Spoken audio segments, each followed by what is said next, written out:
All right. Our next topic is Shakespeare is no longer relevant. Please welcome the Prime Minister Heather for 2 minutes.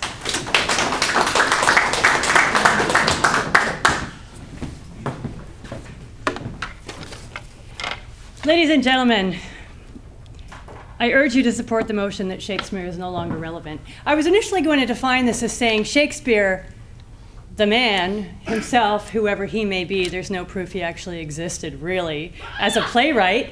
But I'm going to be generous to my worthy opponent, who may also be in the last camp and not able to understand the topic of debate.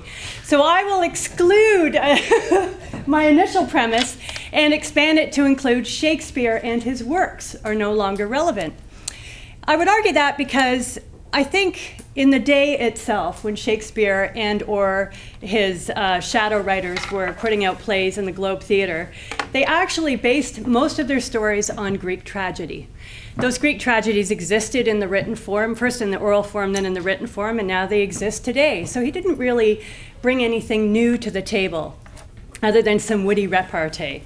And I would argue that really Shakespeare was a vehicle for people who wanted to meet at the Globe Theatre, so it was all about communication and interaction. When you went to the theatre, you could buy a ticket for pennies and be on the ground with the Winchester geese. I don't know if people are aware of who they are, but they were the ladies who painted their faces white, and you could buy them for 5 cents an evening. So you could go there and tell your wife you're off to the theatre and get your Winchester geese. So really it wasn't about the play itself, it was about the social interaction. And then you had the players on the stage, which were really just a bunch of narcissists out there spewing out a bunch of lines. They didn't really care if people understood them or not.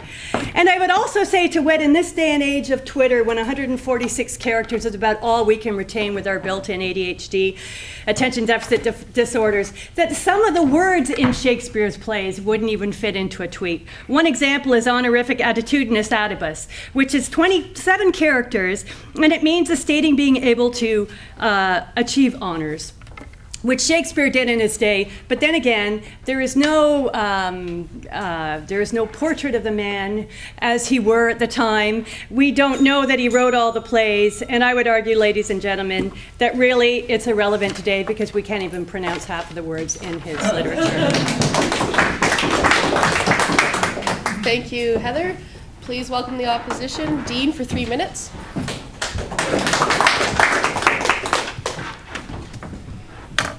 Ladies and gentlemen, picture a drunken leader in a community.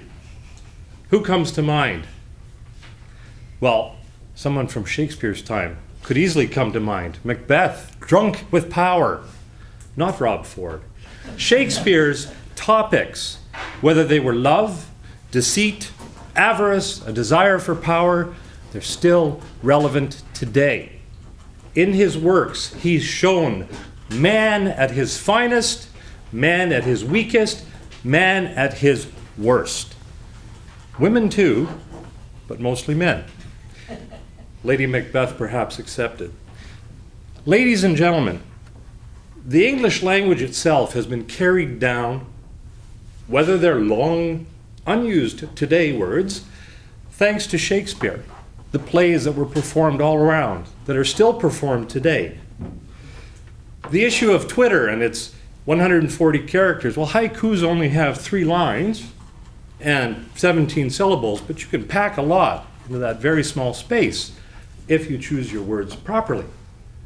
Shakespeare's sonnets are in cards, are in men's hearts for their loved ones, still today.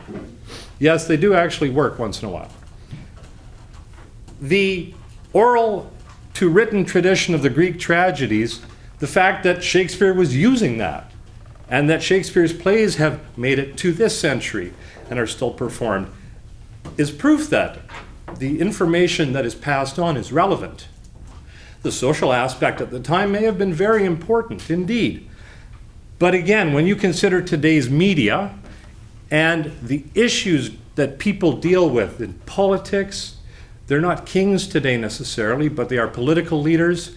They're men of influence and power, and their weaknesses and their worst desires are brought out on the newspapers, the television stations, and the radios, and the internet as well, and Twitter, day after day.